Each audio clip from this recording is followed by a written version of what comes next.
নমস্কার, India news 24 থেকে রয়েছে আমি শঙ্কু সাঁতরা। দেখুন, আমি এই মুহূর্তে দাঁড়িয়ে আছি কলকাতা মেডিকেল কলেজ অ্যান্ড হাসপাতালে। আর এটা কিন্তু প্রাচীনতম একটা হাসপাতাল। সবথেকে মজার ব্যাপার কি জানেন, 4 মে তৃণমূল সরকার চলে গেছে, বিজেপি সরকার এসছে, তারপর আসার সঙ্গে সঙ্গে মেডিকেল কলেজ অ্যান্ড হাসপাতাল থেকে সেখানে যিনি পুরনো এমএসভিপি ছিলেন তাকে এখান থেকে সরিয়ে দেওয়া হলো। সেটি এমএসভিপি ছিলেন অঞ্জন অধিকারী, তাকে সরিয়ে দেওয়া হলো। তাহলে আপনারা কি ভাববেন, কোনো সরকার নতুন এলে নিঃসন্দেহে বিজেপি সরকার নতুন এসে সে তাদেরই লোক রাখবে এখানে, অর্থাৎ তারা এখানে তাদের লোক, অর্থাৎ বিজেপি সমর্থিত কোনো ডাক্তারকে কিংবা এরকম আধিকারিককে তারা এমএসভিপির জায়গায় বসাবে। কিন্তু একটা মজার ব্যাপার দেখলাম, কি দেখলাম, যে আমরা যে জাহাঙ্গীর খান, ফলতার জাহাঙ্গীর খান, যে একটা ক্রিমিনাল বলা চলে, এমএলএ ছিলেন, তৃণমূল করতেন, ক্রিমিনাল ছিলেন, সেই ক্রিমিনাল, এবং যিনি সবথেকে বড় অপকর্মের রাজা নির্মল মাঝি, ডাক্তার নির্মল মাঝি, তাদের সঙ্গে যারা ঘুরতেন, তাদের সঙ্গে যারা সমস্ত কাজ করতেন, তৃণমূল কংগ্রেসটা করতেন, ঠিক তাদেরই একজনকে এনে বসানো হলো কোথায়, এই মেডিকেল কলেজ অ্যান্ড হাসপাতালে। আমরা দেখলাম ডক্টর শান্তনু সেন, ওই শান্তনু সেন বলে ভাববেন না, কিন্তু ডক্টর শান্তনু সেন নামে আরেকজনকে বসানো হয়েছে। এবং আমরা ছবিতে দেখছি, ছবিটা ভালো করে দেখুন, ছবিটা দেখুন, যে দাঁড়িয়ে আছেন ডক্টর নির্মল মাঝি, তার পাশে দাঁড়িয়ে রয়েছেন কে, তার পাশে দাঁড়িয়ে রয়েছেন কিন্তু জাহাঙ্গীর, তার পাশে দেখুন দাঁড়িয়ে রয়েছে এই মেডিকেল কলেজ অ্যান্ড হাসপাতালের যিনি প্রিন্সিপাল ইন্দ্রনীল বিশ্বাস, এবং তার পেছনে যিনি দাঁড়িয়ে রয়েছেন ইনিই হচ্ছেন শান্তনু সেন। অর্থাৎ তৃণমূলের সঙ্গে ঘনিষ্ঠভাবে জাহাঙ্গীর, অর্থাৎ কুখ্যাত জাহাঙ্গীরের সঙ্গে যাদের ছবি সবসময়ের জন্য জলজল করে, সেই ডাক্তারবাবুকে কিন্তু এখানে বসানো হলো। তাহলে একটা প্রশ্ন আসছে, এই ডাক্তারবাবুর ভূমিকা, অর্থাৎ বর্তমান যিনি মেডিকেল সুপার হয়েছেন শান্তনু সেন, এর ভূমিকা যখন অভয়াকাণ্ড ঘটেছিল কীরকম ছিল আপনারা নিঃসন্দেহে জানেন।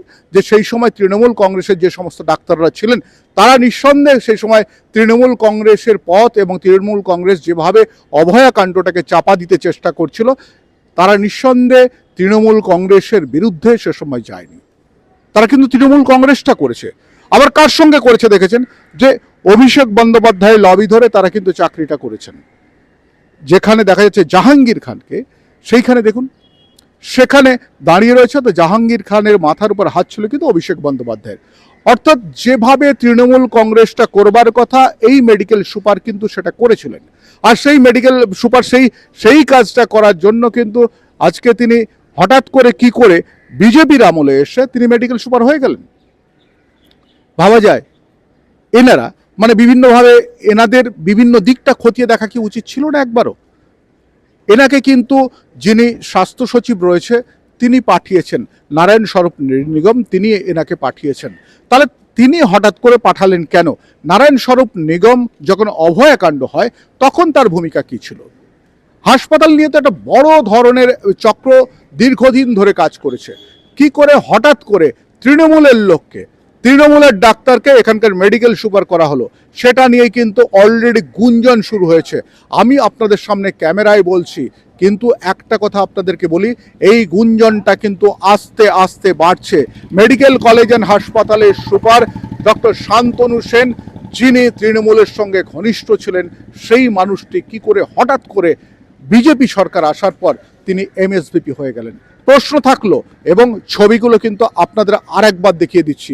দেখুন, দাঁড়িয়ে কে রয়েছেন, দাঁড়িয়ে রয়েছেন কিন্তু নির্মল মাঝি, দেখতে পাচ্ছেন তার ছবিটা, সবাই তাকে চেনেন। তার বাঁ পাশে কে দাঁড়িয়ে রয়েছেন, তার বাঁ পাশে দাঁড়িয়ে রয়েছেন জাহাঙ্গীর খান, ফলতার সেই পুষ্পা বলেছিল নিজেকে, সেই জাহাঙ্গীর খান দাঁড়িয়ে রয়েছে। তার পাশে কে দাঁড়িয়ে রয়েছেন, প্রিন্সিপাল ইন্দ্রনীল বিশ্বাস। আর তার পেছনে যিনি দাঁড়িয়ে রয়েছেন গোঁফওয়ালা মানুষটি, তিনি হচ্ছেন শান্তনু সেন। ভুল করবেন না, ওই শান্তনু সেন বলে, ইনি হচ্ছেন আরেক ডাক্তার শান্তনু সেন, যিনি চিরজীবন তৃণমূল করে এলেন, তৃণমূলদের মদত করে এলেন। তিনি কিন্তু এই মুহূর্তে মেডিকেল কলেজ অ্যান্ড হাসপাতালের এমএসভিপি। আমি শঙ্কু রয়েছি আপনাদের সঙ্গে, ইন্ডিয়া নিউজ 24, দেখতে থাকুন।